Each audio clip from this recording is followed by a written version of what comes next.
Nikita Mirzani menjadi salah satu selebriti Indonesia yang ikut bersuara mengomentari perihal kasus Verdi Sambo.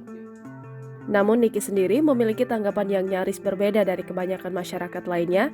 Misalnya saja belum lama ini saat Niki kembali koar-koar soal nasib Barada Richard Eliezer yang terlibat dalam kasus pembunuhan Brigadir J. Seperti yang telah ramai diberitakan, Baradae tak dipecat dari kepolisian berdasarkan dari hasil sidang kode etik baru-baru ini. Baradae tak diberhentikan dari institusi kepolisian sehingga masih bisa untuk melanjutkan karirnya. Nasib Barada Richard Eliezer inilah yang membuat Nikita Mirzani berang sampai menyenggol Kapolri. Niki mempertanyakan alasan Baradae bisa melanjutkan karirnya sebagai polisi.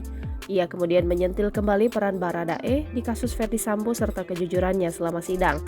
Niki terlihat ngegas seraya menyinggung soal pilih kasih. Ia kemudian meminta agar nasib Baradae juga diberikan kepada oknum-oknum polisi lainnya. Terakhir, Niki juga membahas mengenai nama baik kepolisian imbas dari kasus Verdi Sambo. Menurutnya, Polri tak perlu mengikuti kata netizen di tengah masalah ini. Bukan hanya kali ini, sebelumnya Niki juga sempat koar-koar mengomentari vonis hukuman mati yang dijatuhkan kepada Verdi Sambo. Kala itu Niki memberikan tanggapan sinis hingga berteriak kencang mengisyaratkan kekecewaannya atas vonis yang didapatkan oleh Verdi Sambo tersebut. Jangan lupa subscribe, share, komen, dan like ya!